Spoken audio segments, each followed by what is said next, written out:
मुच्यते। पूर्णस्य पूर्णमादाय पूर्णमेवावशिष्यते। ॐ शान्ति शान्ति शान्तिः।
परम पूज्य प्रातः स्मरण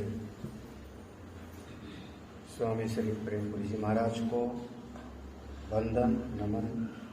समुपस्थित समस्त आत्मस्वरूप संतजन भक्तजन, तत्ववेत्ता महापुरुष वो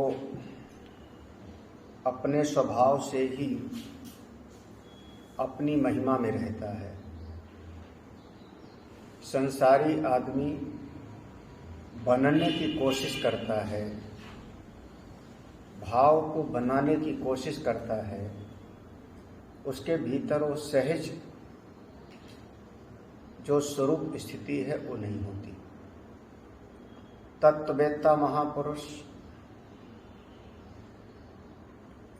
सब कुछ करते हुए भी कुर्वन् अपि न तु कृत्यानि, सब कुछ करते हुए भी वो अपनी महिमा में ज्यों का त्यों रहता है, अकर्ता भाव में ही रहता है, साक्षी भाव में ही रहता है।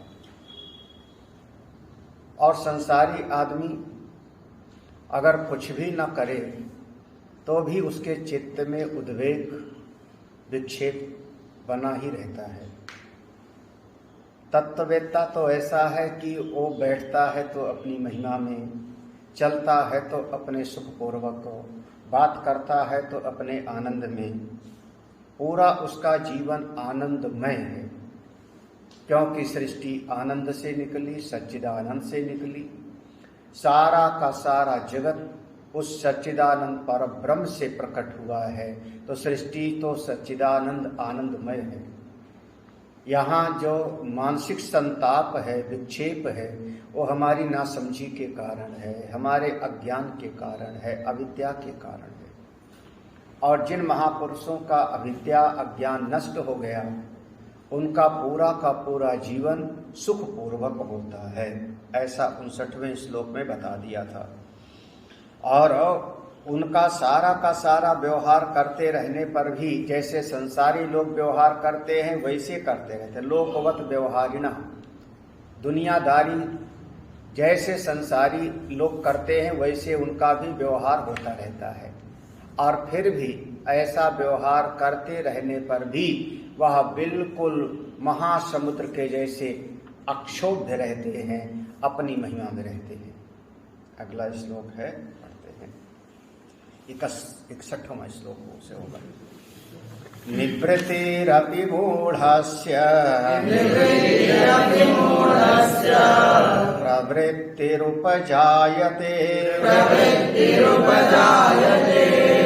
प्रवृत्तिरपि धीरस्य निवृत्ति फलदायिनी। दो ही मार्ग हैं साधन के पथ में। दुविधो ही वेदोक्त धर्म लक्षण प्रवृत्ति निवृत्ति। दो ही धर्म के लक्षण हैं, एक प्रवृत्ति का मार्ग और एक निवृत्ति का मार्ग। प्रवृत्ति के मार्ग में हम कोई न कोई अनुष्ठान करते हैं, क्रिया करेंगे, साधन करेंगे, और निवृत्ति के मार्ग पे हम निषेध करेंगे, नेति नेति। जो जो दृश्य है नाम रूपात्मक है वह नहीं है, वह नहीं है, और नित्य नित्य करते हुए अपने स्वरूप तक पहुंचेंगे। ये दोनों मार्ग में विवेक की आवश्यकता तो पड़ती है। हमारे पास में विवेक पहली सीढ़ी है साधक के लिए। अगर कोई निवृत्ति भी करे तो बड़े विवेक पूर्वक, अगर उसके भीतर विवेक नहीं है, समझदारी नहीं है और निवृत्ति करता है, निवृत्ति माने त्याग करता है, छोड़ता है, तो उसका त्याग भी दुखदाई होता है। इसके पूर्व में कहा था प्रवृत्तौ जायते रागो निवृत्तौ दुख एव ही। प्रवृत्ति निवृत्ति निराकांक्षी, ऐसे पूर्व में कहा था। तो प्रवृत्तौ जायते रागो, जब प्रवृत्ति करेगा तो राग बन जाएगा और निवृत्ति करेगा तो दुख बने। तो जो नासमझ आदमी है, जिसने यहाँ पर मूढ़स्य, मूढ़ माने वही सिद्धांत समझना, मूढ़स्य माने जिसको अपने विवेक से समझ में ना आवे और श्रेष्ठ जनों का, बड़ों का कहना ना माने, उसी को हम लोग मूर्ख की संज्ञा देते हैं। भले वो कितना ही क्यों ना डिग्रीधारी हो, बहुत ज्यादा भौतिक जगत की विद्या को प्राप्त किया हो, लेकिन अपने अनुभव से भी उसको समझ में नहीं आता। अपने अनुभव से एक बार कोई चीज हमने खाया, समोसा खाया, पेट में दर्द हुआ, 2 बार खाया, पेट में दर्द हुआ, 4 बार पेट में दर्द हुआ, डॉक्टर के पास जाते हैं, दवाई खाते हैं। तो इसका मतलब क्या? डॉक्टर ने कहा पता करो, तुमको यहाँ मिर्ची जो पड़ी है इससे एलर्जी होगी, आइंदा समोसा मत खाना। अब 2 बातें हैं। हाँ, एक तो अपना अनुभव है कि जब जब हम खाए हैं तब तब हमारे पेट में दर्द हुआ है, अपना अनुभव। अपने अनुभव से हम सीखे नहीं, और डॉक्टर ने कहा कि तुम मिर्ची वाला जब खाओगे तो हो दर्द होगा, और उसके बाद भी जब थोड़ा ठीक हो जाता है बालक और 2-4 महीना बीत जाता है तो दर्द और डॉक्टर की दोनों बातें भूल जाता है, भूल जाएगा दोनों। और फिर जब गंगा नहाने जावेगा, वहां ठेले पे दिखेगा तो एक बार तो दिल करेगा कि खाई लो, बिना पूरा जीवन ही बेकार है अगर ये नहीं खाया तो। हाँ, मरना तो है ही एक दिन, हाँ, तो खा के मरो। अब फिर समोसा खाएगा, फिर तकलीफ होगी, फिर तकलीफ होगी तो फिर हाय हाय करेगा, ये शायद अनुभव होगा। तो अपने अनुभव से न सीखे और किसी बड़ों का कहना भी ना माने तो क्या कहोगे फिर आप उसको? हाँ, आप लोग बुद्धिमान हो, बहुत बुद्धिमान हो। ये तुम लोगों की बात नहीं है, ये बाहर दुनिया वालों की बात है। तो मूढ़स्य जो ना समझ है, निवृत्ति अपि प्रवृत्ति उपजायते, उसके जीवन में निवृत्ति भी, अगर वो छोड़ता भी है, वो कहता भी है जाओ जाओ आज हमने त्याग कर दिया, आज हमने त्याग कर दिया। आपको पता नहीं हाँ, कितना दिल कर रहा था इस चीज को खाने को, त्याग कर दिया मैंने। और इस त्याग करने में भी भीतर एक अहम वृत्ति पर पैदा हो गई कि मैं कितना श्रेष्ठ हूं, मैंने आज, और जाके 10 जगह पर मैं सुनाऊंगा। तुमको पता है आज मैंने गूलर का त्याग कर दिया। हरिद्वार गए थे, वहां पर पंडा ने कहा था कि कुछ छोड़ के जाओ यहां से। तो हमने सोचा क्या छोड़े क्या छोड़े, कद्दू नहीं छोड़ा जा सकता, आलू नहीं छोड़ा जा सकता, क्या छोड़ा? तो गूलर, जो कभी खाते ही नहीं थे पहले भी। अब उसका हमने त्याग कर दिया। अब वो 10 जगह पर अगर जाकर के बताता है तो उसका वो छोड़ना भी क्या हो गया? प्रवृत्ति। क्योंकि वो छोड़ना भी निवृत्ति रपि, वो छोड़ना भी उसके भीतर अहम वृत्ति को बढ़ाने वाला बन गया, उसके अभिमान को बढ़ाने वाला बन गया। तो वह निवृत्ति भी हो गई उनके भीतर प्रवृत्ति। इसी बात को लक्ष्मण जी ने परशुराम से कहा था, याद करो। परशुराम ने कहा तुमको पता नहीं मैं कैसे ब्राह्मण हूं, कैसा यज्ञ करता हूं। रणभूमि हमारी यज्ञ वेदी है और वहां हमारे ये फरसा ही हमारा श्रुआ है, ये फरसा श्रुआ है। और बड़े बड़े राजाओं के जो मुकुट हैं, सिर हैं, वही हमारा साकल्य है। और मैं ऐसे ये वाला मैं पंडित हूं। तो लक्ष्मण जी ने कहा आप तो अपनी कहानी अपने मुख से बता दिए, दूसरे से जानने की जरूरत नहीं, आप तो अपने मुख से ही कहने शुरू कर दिए। इसका मतलब हुआ कि निवृत्ति भी, छोड़ना भी कभी कभी हमारे जीवन में प्रवृत्ति बन जाती है। त्याग भी प्रवृत्ति का रूप धारण कर लेता है। कैसे? अब त्याग तो किया हमने, लेकिन जहां जहां जाएंगे लाखों रुपए पे लात मार दी, बड़ा राजमहल था सब छोड़ के चले आए। हम महात्मा ऐसे थोड़े बने हैं, ऐसा वैसा मुझको मत समझना।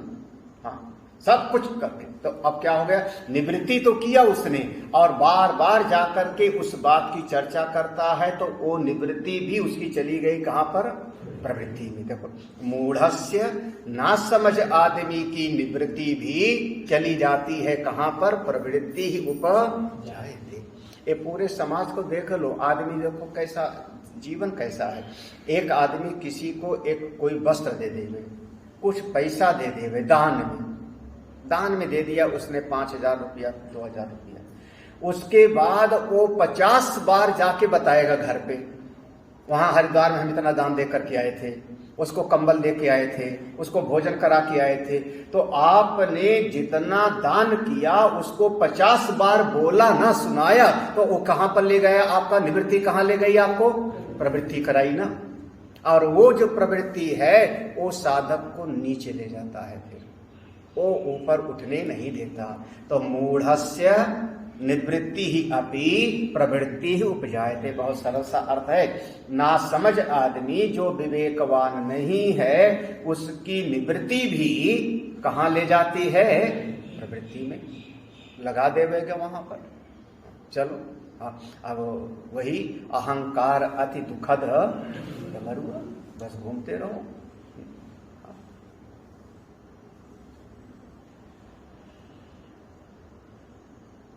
विद्वान कैसे होता है, तत्ववेत्ता कैसे होता है? नीचे की पंक्ति, धीरस्य। तो मूढ़स्य था संसारी, और उसका विपरीत क्या हो गया? धीरस्य। जो धीरस्य है, धीर पुरुष है, विवेकी है, वो कैसा है?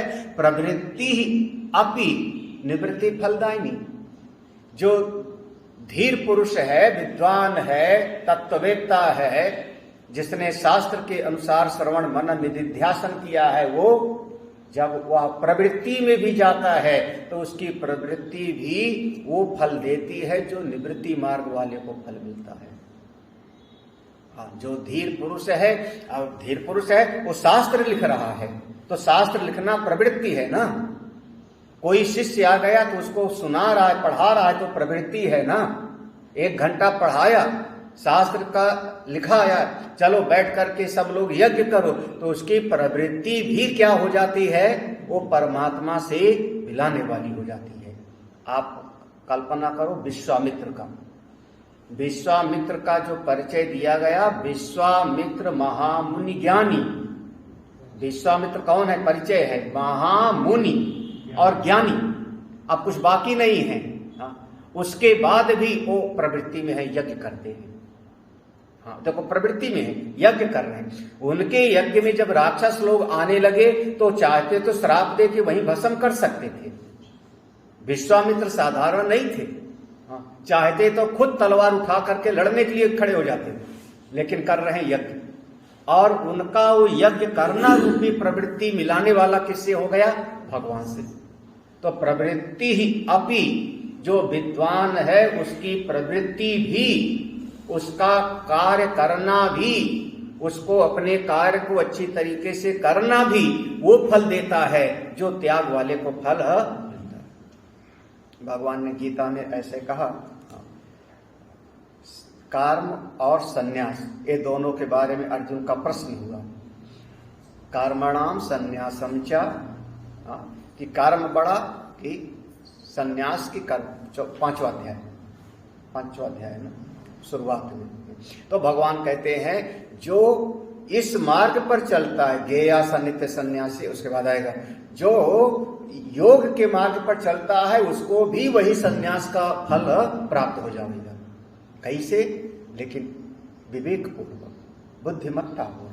तो प्रवृत्ति ही रपि धीरस्य, अर्थ हुआ सीधा सीधा कि अज्ञानी व्यक्ति अगर त्याग भी करता है तो उसमें भी उसकी प्रवृत्ति होती है, और विद्वान व्यक्ति अगर प्रवृत्ति भी करता है तो फल देता है कौन सा, निवृत्ति का, आत्मा का, परमात्मा का। अब सीधा सा और सरल करके समझा दें, एक घर का दृष्टांत है ना, सबके परिवार का। घर में पति पत्नी है, दोनों में लड़ाई हुई, हो जाती है कभी कभी, उसमें हो गई लड़ाई तो पत्नी ने उठाया झोला, मैं जा रही हूं। मतलब क्या है, क्या कर रही है, निवृत्ति। हाँ, मैं जा रही हूं। अब जब जा रही हो तो 4 बार बोलने की क्या जरूरत है, झोला उठाओ जाओ, नहीं 4 बार सुनावेगी हो, मैं जा रही हूं, अभी सामान पैक नहीं किया लेकिन मैं जा रही हूं। निवृत्ति बता रही कि मैं घर छोड़ के जा रही हूं, और चित्त क्या कह रहा है, मनाओ मुझको रोक लो, मुझको मना लो। यही देखो चित्तवृत्ति क्या है। और उसके बाद झोला लेके दरवाजे तक जाओ तो 9 बार घूम के देखेगी पीछे आ रहे हैं कि नहीं आ रहे हैं मनाने। क्या हुआ, तो निवृत्ति भी क्या पैदा कर रही है, प्रवृत्ति। और छोड़ के अगर टेम्पो पर बैठ भी जावे तो अब उसका चित्त छोड़ तो दिया, लेकिन चित्तवृत्ति बार बार उसी का चिंतन करेगा, हाय मेरा घर। और भले 4 दिन के बाद लौट आवे तो क्या हुआ, निवृत्ति भी उसका हो गई प्रवृत्ति। अब बहुत सटीक समझे ना, निवृत्ति भी है प्रवृत्ति। अच्छा, अब भगवान शंकर जी विचार करो, भगवान शंकर जी कैसे हैं, वो सती को लेके सत्संग में जाते हैं, ये प्रवृत्ति है।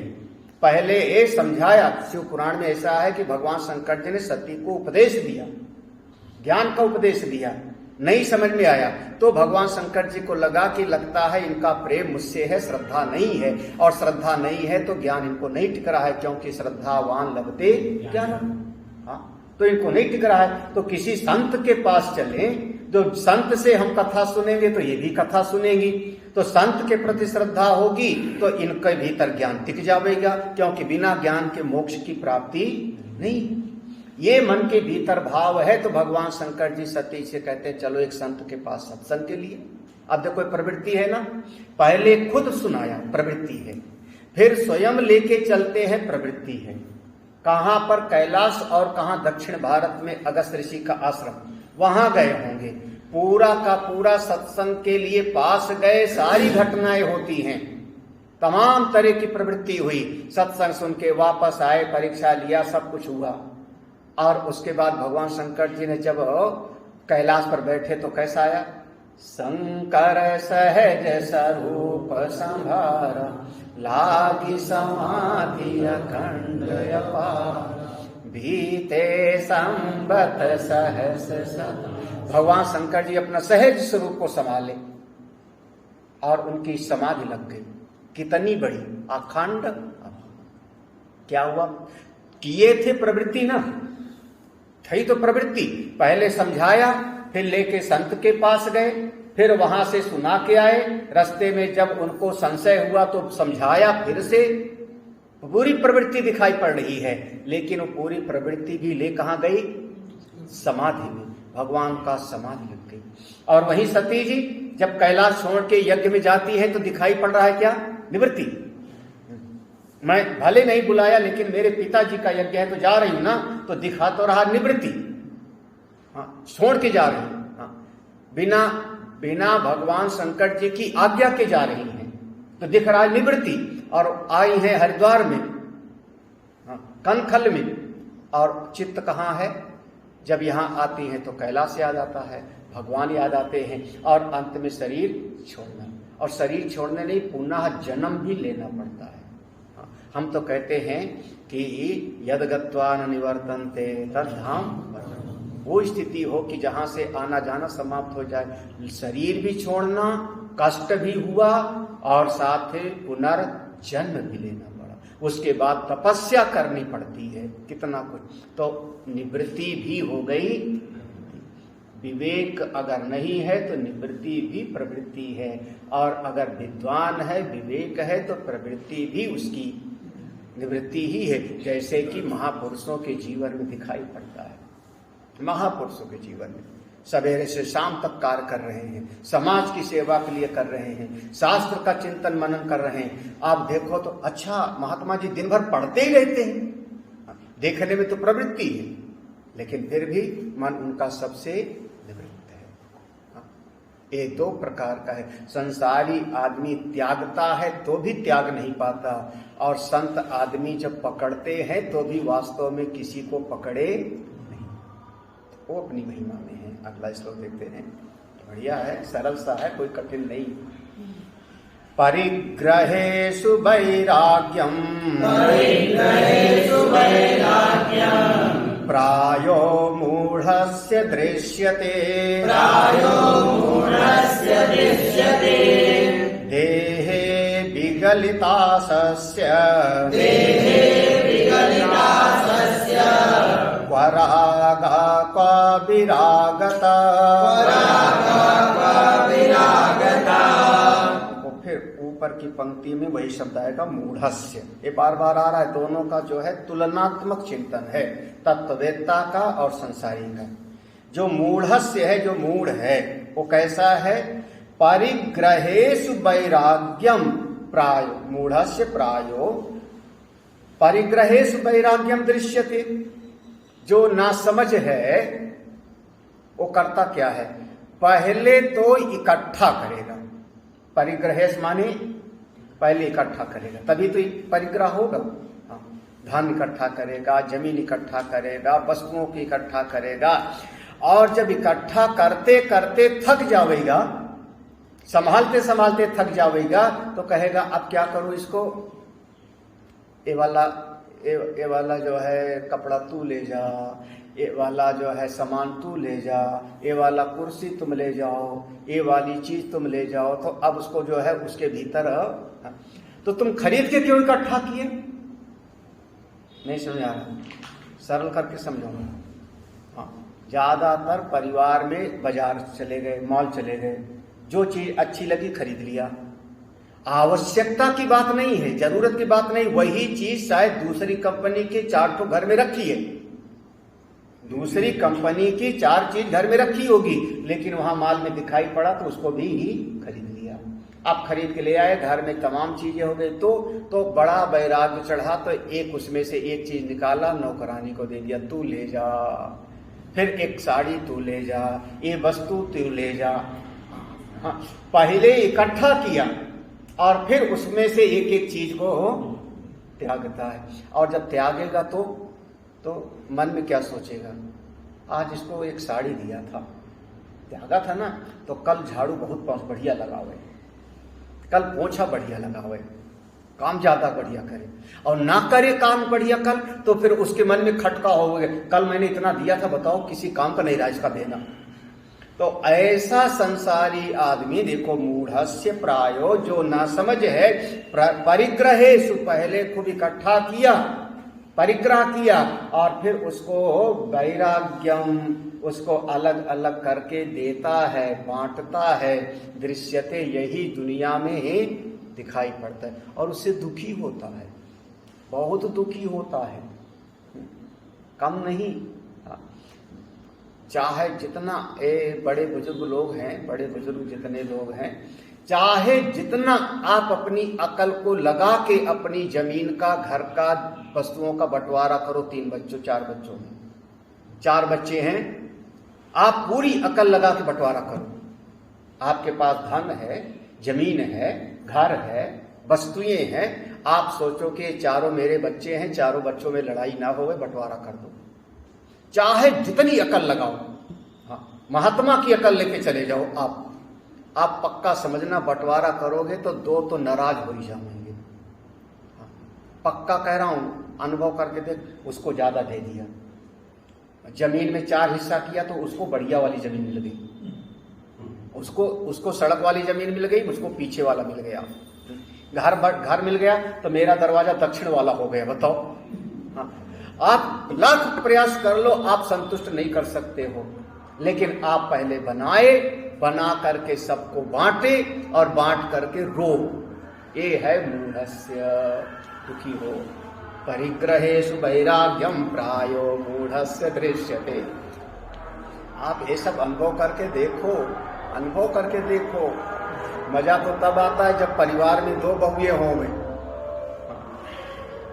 2 बहुएं, आप बंटवारा कर दिए, किनारे बैठे रहो, तो ये वाला कहेगा उसी के पास जाओ जिसको सब दे दियो चुपके से, और वो वाला ऊपर से धक्का मारेगा, उसी के पास जाओ जिसके पास दिन भर रहते, उसके बच्चे को खिलाते रहते दिन भर, उसके पास जाओ। बेचारा जो बड़े लोग हैं वो घड़ी का एक पेंडुलम होता है, हाँ, इधर से झटका लगा तो उधर गया, उधर से झटका लगा तो हो कहीं का नहीं होता था। पेंडुलम तो बड़े बड़े प्यार से कहा है, हाँ, बड़े प्यार की भाषा है, घड़ी का पेंडुलम। सही बात है, फुटबॉल की गेंद होता है, हाँ, 4 बच्चे होंगे तो चारों किक मारते हैं, उधर जाओ उधर जाओ, हाँ, और फिर वो स्थिति हो जाती है। परिग्रहेषु वैराग्यम, तो पहले जो संग्रह किया है, पहले इकट्ठा करने में बड़ी मेहनत किया, महाराज बहुत मेहनत किया, और फिर आप उसको अलग अलग वैराग्य के द्वारा अलग अलग हटाता है, और ऐसे उसके जीवन में दिखाई पड़ता है, और फिर उससे दुखी होता है। हाँ, क्योंकि जो चीज आप बड़ी मेहनत से खरीदे हो ना, उसको देने में बड़ा 4 बार दर्द होता है, इसको दूं कि ना दूं, ये बड़ा बढ़िया चीज है, संभाल पाएगा कि नहीं संभाल पाएगा। वैराग्यम दृश्य, बहुत बढ़िया शब्द है। जो ना समझ लोग हैं वो पहले संग्रह करेंगे और फिर उसको त्याग करने में उनकी रुचि होती है, ऐसा दृश्यते माने दिखाई पड़ता है जगत में। ये सब अनुभवजन्य बातें हैं, बिल्कुल सही है। तत्ववेत्ता की स्थिति कैसी है?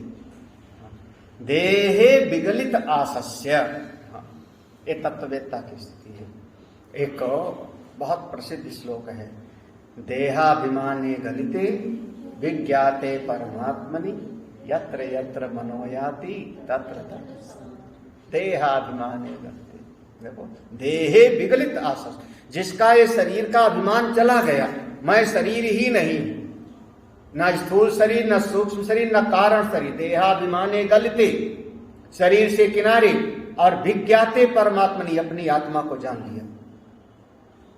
अब जहां भी रहे, जिस स्थिति में रहे, यत्र यत्र मनोयाति, जहां रहता है उसका समाधि अवस्था है।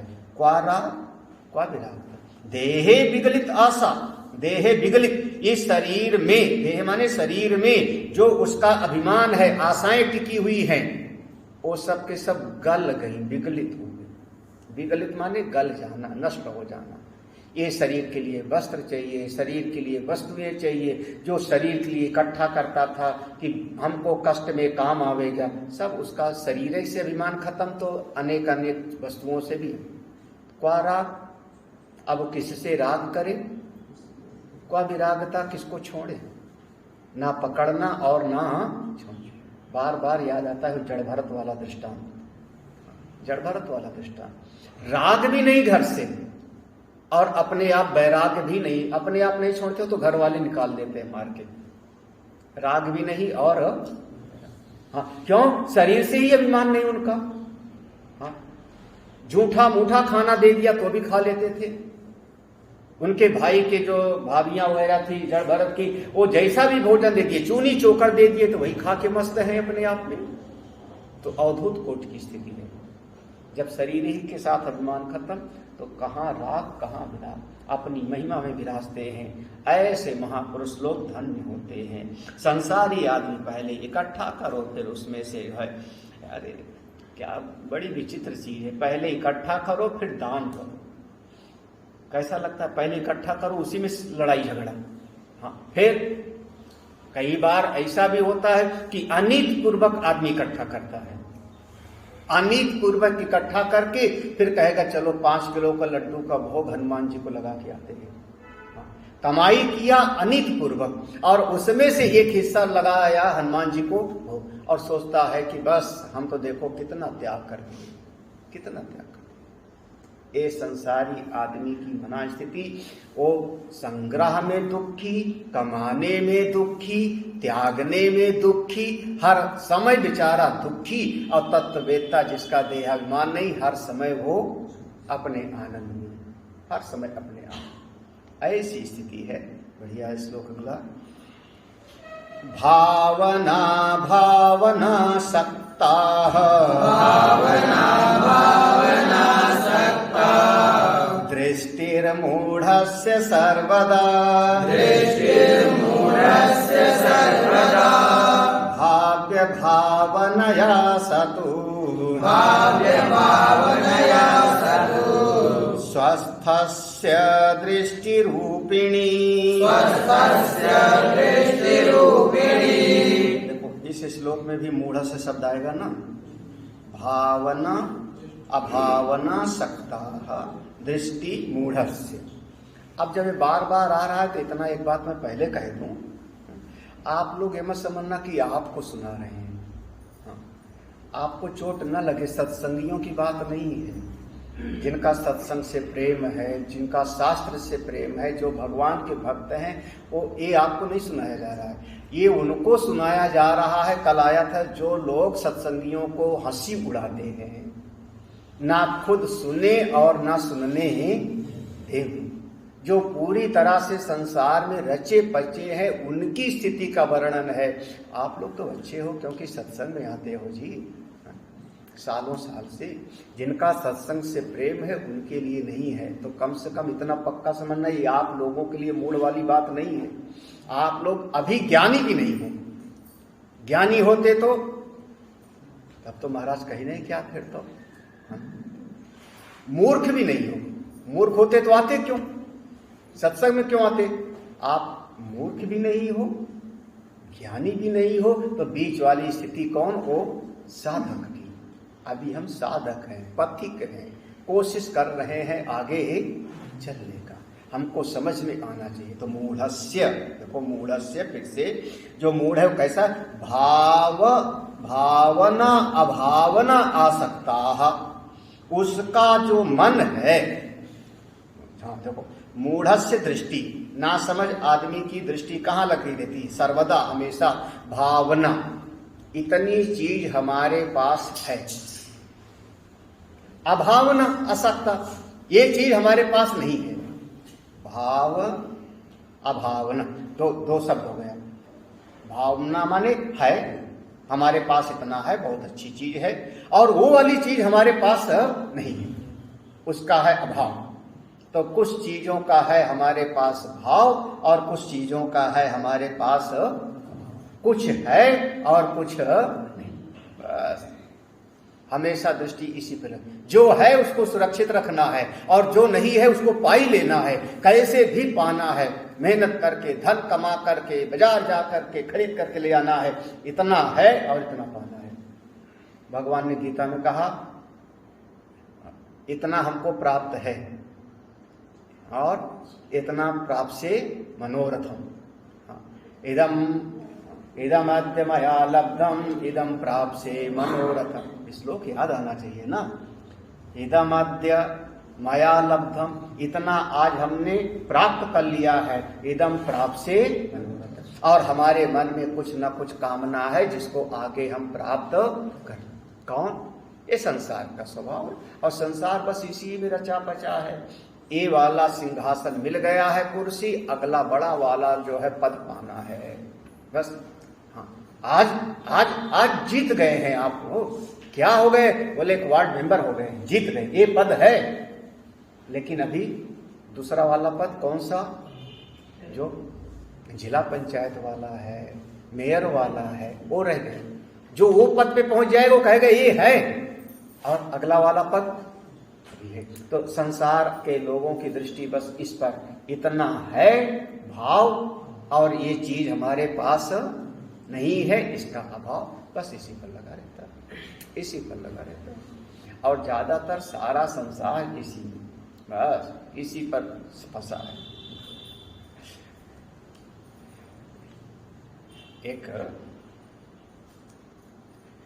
एक लड़के का नाम सुनो। परिवार में 3 बच्चे, तो एक बड़ा बीच में और एक छोटा वाला बच्चा का नाम है अयाची ठाकुर। तो अयाची, तो हमने सोचा कि अयाची नाम क्यों रखा। अयाची विद्वान है, बड़ा प्रसिद्ध है, बहुत ख्याति रखते हैं, अयाची नाम क्यों? तो हमको ऐसा लगा कि लड़की है, विद्वान है, बहुत बढ़िया, लड़का है, बाद में ना चाहते हुए भी अयाची, हाँ, याचना माने चाहना, हाँ, अयाची माने चाहा नहीं था और वो आ गया गर्भ में, तो नाम हो गया क्या? अयाची, हाँ, नाम हो गया अयाची।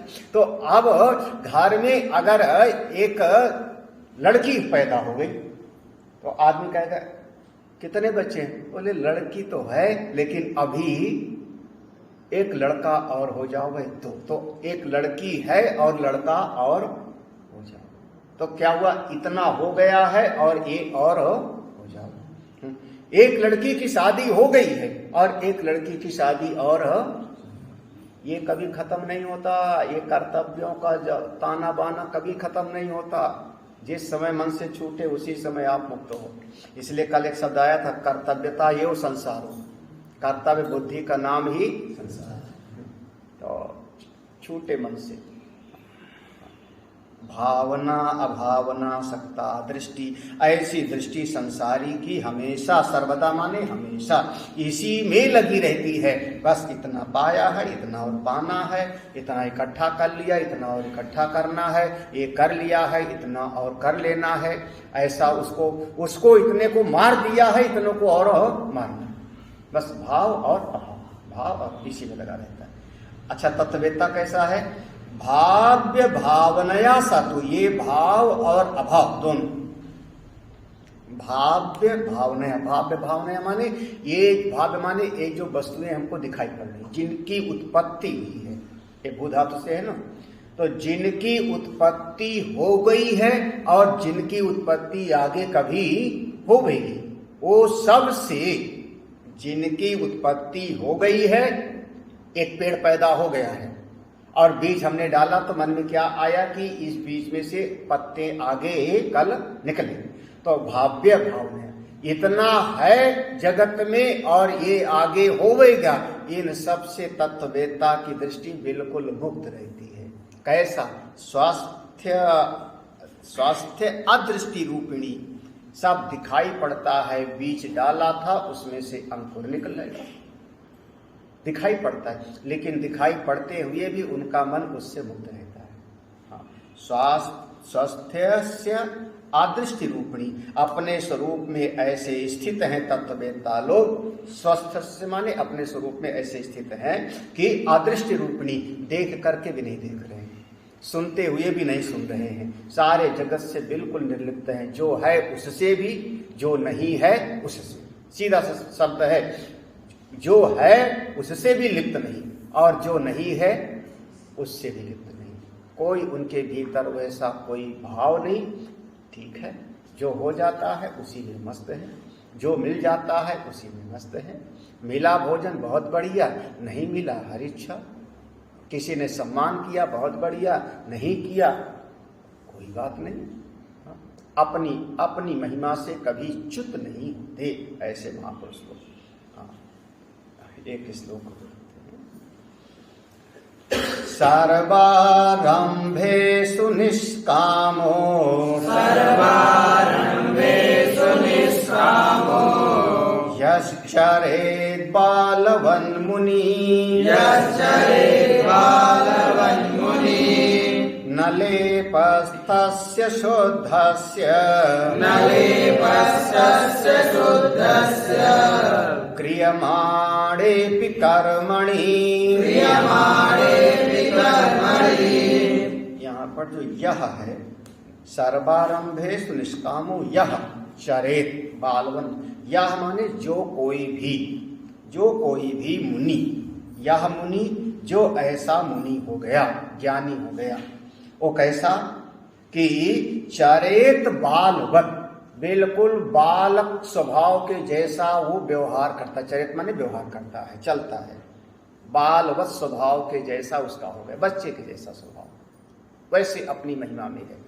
बच्चे का स्वभाव क्या, वो चित्त में उसका किसी से हमेशा के लिए कोई राग नहीं, हमेशा के लिए किसी से कोई शत्रु नहीं, मित्र नहीं।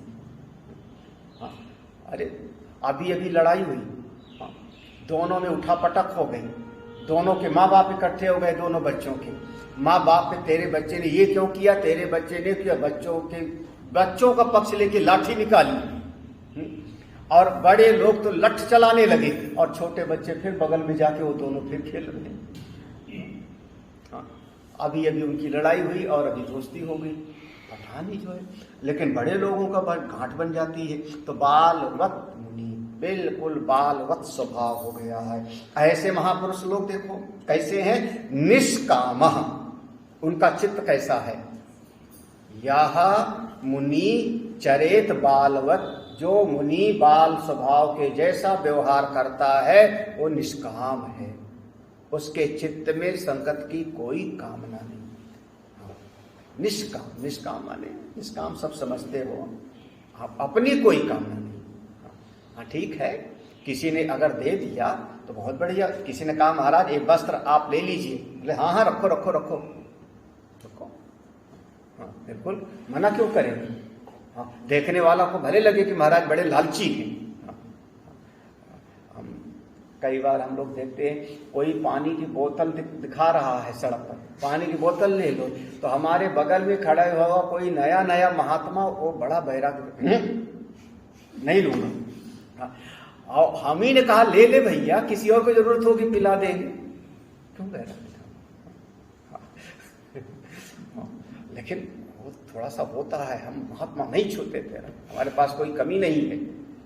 तो बालवत चरित निष्काम, मन में अपनी कोई कामना नहीं, मिले तो अच्छा, ना मिले तो और भी अच्छा। कितनी बढ़िया बात है, कोई पसंद करे तो बढ़िया, ना पसंद करे तो हर इच्छा, कोई सेवा करे तो बढ़िया, ना सेवा करे तो हर इच्छा।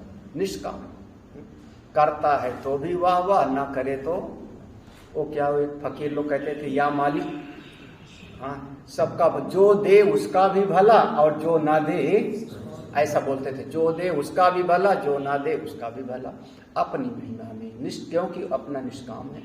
ऐसे महापुरुष लोग देखो, सर्वारंभेषु कर्माणि क्रियमाणे अपि न लेपः, ऐसे महापुरुष कैसे हैं, सर्वारंभेषु कर्मणि क्रियमाणे अपि, सभी बड़े बड़े कामों का प्रारंभ करने पर भी, सर्वारंभेष माने बड़े बड़े प्रोजेक्ट, बड़े बड़े कार्य को करने पर भी, कर्माण करने पर भी, क्रियमाणे अपि, बड़े बड़े कर्मों को करते हैं और करने पर भी न लेपः तस्य शुद्धस्य न लेपः, उनके अंतःकरण में कोई कर्म का कर्ता भाव और भोक्ता भाव लिपायमान नहीं होता। देखो अब इसको देख लेना पंक्ति को। यह चरेत बालवन मुनि, जो ऐसा बालवत स्वभाव के द्वारा व्यवहार करता है, निष्काम महापुरुष है, वो सर्वारंभेषु कर्मणि क्रियमाणे अपि, समस्त बड़े बड़े, सर्वारंभेषु माने बड़े बड़े श्रेष्ठ कर्मों को प्रारंभ करने, वैसे कई जगह पर ये शब्द आएगा, गीता जी में भी कई बार आएगा, सर्वारंभ परित्यागी, हाँ तो कई जगह पर ये शब्द आएगा।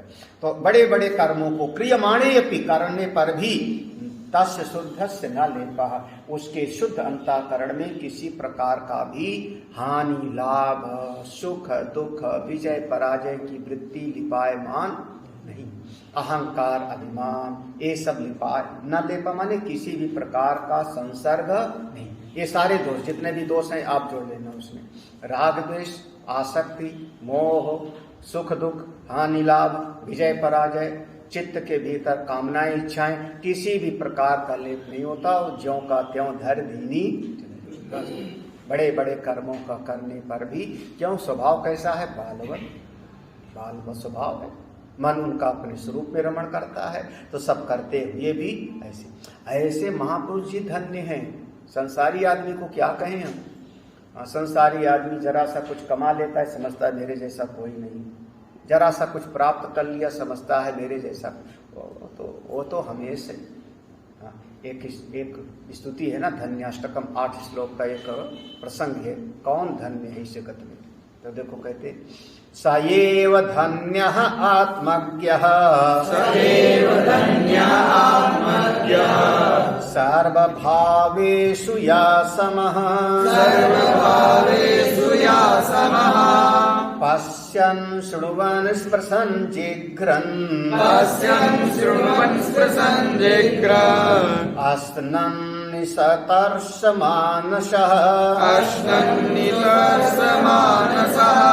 स एव धन्यः, ऐसे महापुरुष ही धन्य हैं। ये ऊपर जो बता दिया 64वें श्लोक में कि जो ऐसे महापुरुष हैं, सब बड़े बड़े कार्य को करते हुए भी जिनका चित्त बिल्कुल लिपायमान नहीं होता, अपने स्वरूप में रहते हैं, ऐसे महापुरुष ही धन्य हैं। सा एव धन्य, कैसे धन्य है, आत्मज्ञ, जानते हैं। अरे ज्ञा माने जानना, ज्ञा माने जानना, जानते हैं, किसको जानते हैं, बस ये किसको जानते हैं, भूगोल को, इतिहास को, विज्ञान को, अंतरिक्ष को, ग्रह उपग्रह को, किसको जानते हैं, तो कहा आत्मज्ञ, जो आत्मा को जाने वो आत्मज्ञ, जो अपनी आत्मा को जाने। नहीं तो संसार में दुनिया भर का विषय ज्ञान होता है, बस भीतर वाले का नहीं होता। सारी दुनिया का ज्ञान है, प्रधानमंत्री कैसा, मुख्यमंत्री कैसा, राष्ट्रपति कैसा, व्हाइट हाउस वाला राष्ट्रपति कैसा, उसके पास कितना बड़ा जहाज है, सब ज्ञान होगा। और भीतर जरा सा मन में परेशानी हो गई तो मैं कैसे शांत रहूं, ये ज्ञान उसको फिर आत्मज्ञ, स एव धन्य आत्मज्ञ, ऐसा महापुरुष आत्मज्ञानी जो है, अपनी आत्मा को जानने वाला, वो धन्य है जी।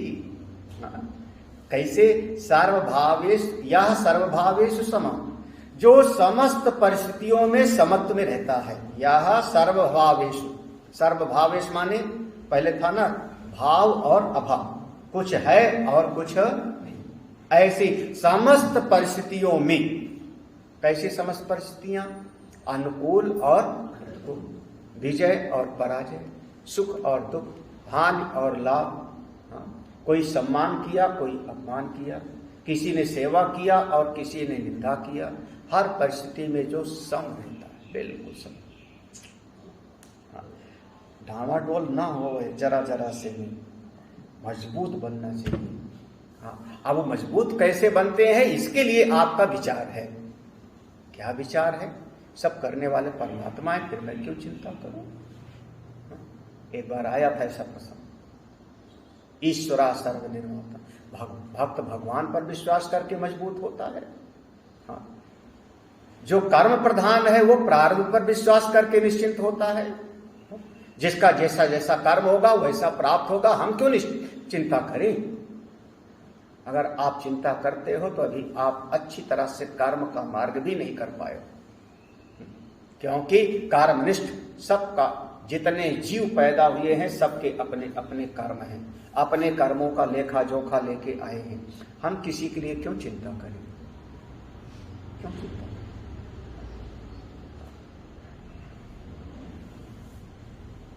शास्त्र में लिखा 5 चीजें गर्भ में जब जीव रहता है तभी पक्का कर दिया जाता है। आयु, कर्मम, वित्तम च, विद्या, निधनम एव च, पंचैतानि सृजन्ते गर्भस्थस्यैव देहि। गर्भ में जब बालक है तो 5 चीजें पहले तय हो गई, आयु, कर्म, वित्त, विद्या, निधन। तो हम क्यों चिंता करें? सबका तय है अपने आप। और जो तत्ववेत्ता है तो सारे जगत को कल्पित समझता है, फिर क्यों चिंता करें? सारा जगत ही कल्पित है। यहाँ पर सब का सब एक सिनेमा के पर्दे पर रोना भी, हंसना भी, गाना भी सब चल रहा है। हम क्यों चिंता करें? अपने अंतःकरण को बिल्कुल समत्व में रखें। इसीलिए कहा समत्वम योग सर्वभावेषु, समस्त परिस्थितियों में सम रहता है।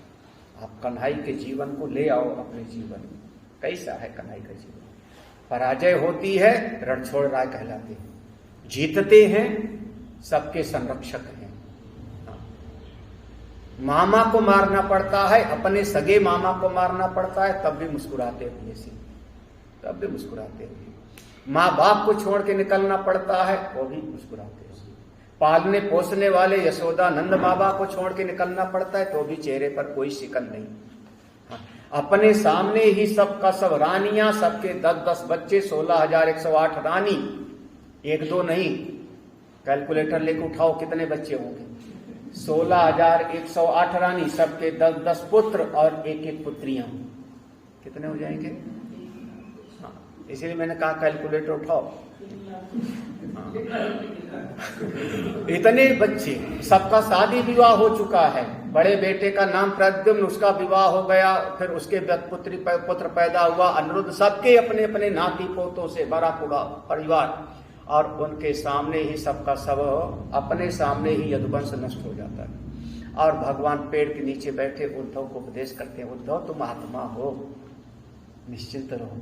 उधर मर गया यदुवंश, पूरा परिवार मरा हुआ है, और वो उद्धव जी को उपदेश दे रहे हैं। उद्धव, ये ज्ञान योग है, ये भक्ति योग है, ये कर्म योग है। अपनी वो मेरे आदर्श, वो कृष्ण मेरे पूज्य हैं, वो कृष्ण मेरे आराध्य हैं, जिनके चेहरे पर कभी कोई शिकन, वो राम जी मेरे आराध्य हैं, जिनको शाम को कहा गया प्रसन्नताम या नगताभिषेका, सवेरे राज्य मिलेगा, प्रसन्नता नहीं। सवेरे कहा गया वनवास जाओ, कोई दुख, वो मेरे आराध्य हैं। आपका जीवन कैसा हो? समत्व में, सर्वभावेषु यासम। कैसे? कब कब कब कब? पश्यन। हाँ, देखते समय आप 2 तरह का दृश्य देखोगे। कभी अच्छा दृश्य दिखाई पड़ेगा, कभी बुरा। कभी आपके मन के अनुकूल दृश्य दिखाई पड़ेगा, कभी प्रतिकूल दृश्य दिखाई पड़ेगा ना। दोनों में आपका मन कैसा रहे? पश्यन। अब ये व्यवहार के लिए है, ये ऊपर सर्वभावेषु या समा, समस्त परिस्थितियों में जो सम है। कब? जब व्यवहार करते समय द्वंद्व की परिस्थिति आती है, तो देखते समय पश्यन। फिर श्रुवन, जब सुनोगे तो 2 तरह की बात सुनाई पड़ेगी ना। कभी कोई प्रशंसा करेगा, कभी कोई बुराई करेगा, दोनों में आप समझो। जो रहे वही तत्ववेत्ता है। स्पर्शन, छूते समय भी, कभी तवा छू गया गरम गरम तो बाकायदा मजा आया, फिर छू जाता होगा। पूड़ी डालो तेल में, और कभी कभी वो तेल हमसे प्यार करने लगता है, 2 बूंद उछल के आता है, आया होगा किसी न किसी ने। क्या बढ़िया मजा आता है। तो छुआ, जल गया हाथ, कभी अनुकूल कभी प्रतिकूल। देखो, देखते हुए, सुनते हुए, स्पर्श कर, जिग्रन सूंघते समय भी, हाँ, कभी हमारे मन के अनुसार सुगंध आई और कभी गंदी नाली के पास पहुंच गए तो आपका मन सम में रहे। स्नन खाते समय भी जी 2 प्रकार का भोजन होगा, कभी आपके मन के अनुसार मिलेगा और कभी मन के अनुसार स्नन माने खाते हुए समय, यही ना, बढ़िया भोजन मिले आपके मन के अनुसार, हर्ष आनंदो, हम मन के अनुसार नहीं मिला, सब बेकार। और कहीं कहीं पर जो पुराने ठाकुर लोग होते थे, हमारे लखनऊ में जो आश्रम है, बगल में गांव है पपनामू, वहाँ पर किसी के यहाँ मेहमान आया, ठाकुर लोगों का है, मेहमान आया तो थोड़ा सत्संग उत्संग से आने लगे तो चावल दाल सब्जी रोटी सब बनाया, बढ़िया, जो कि मेहमान है गोंडा जिले के, खूब परसा। तो उसने कहा तुम्हारे यहाँ यही घास फूस खाने आए हैं? घास फूस खाने आए? वो आके हमको बताया। तो हमने कहा क्यों भैया, ऐसा क्यों बोला, घास फूस क्यों? बोले ये आया था इसलिए कि यहाँ पर मिलेगा बोतल और वो मिलेगा जो खाते हैं। हाँ, ठाकुर आदमी जब तक ये मिले ना तब तक चैन कहाँ, तो इसके लिए आया था और उसके सामने चावल दाल सब्जी रोटी रखा तो क्या कहता है, घास फूस खाने आए। होता बात हो गई, हमको बताया हमारे आश्रम में, तो हमने कहा अब क्या कहूँ, सबकी अक्ल की बात है। स्नन खाते समय, अब गिन लेना, पश्यन माने देखते समय व्यवहार, फिर श्रवण माने सुनते हुए, स्पर्श करते समय, जिग्रन सूंघते हुए, स्नन खाते समय कैसा होता है, निहितर्ष मानसा, उसके मन के भीतर किसी प्रकार का लिपायमान नहीं होता। मानसा, उसका मन किसी भी प्रकार से लिपायमान नहीं होता, ना अच्छे से खुश और ना खराब से दुखी, मन उसका शांत है, ठीक है, बिल्कुल। दिखाई पड़ गया कोई चीज, देख लिया हमने, दिखाई पड़ गया तो देख लिया, उसमें क्या, आँख को ये भी दिखाई पड़ गया कि 2 लोग लड़ रहे थे, वो भी देख लिया, ये भी देख लिया कि कोई आदमी किसी कोई सेवा कर रहा था, वो भी देख लिया, अच्छा दृश्य भी और खराब दृश्य भी देख लिया, उसमें क्या, मन बिल्कुल शांत है। मन जिसका हमेशा शांत है वही समझना आत्मज्ञ स एव धन्य, वही धन्य है जो जरा जरा से में जो उसका मन उच्छाल तरंगे मारे समुद्र के जैसा, हाँ, तरंगायता अपी में, तो फिर मतलब समझिए कि अभी जो है साधना की बहुत जरूरत है। जिसका मन शांत वही धन्य, स एव धन्य आत्मज्ञ, जो सर्वभावेषु समस्त परिस्थितियों में बिल्कुल सम है।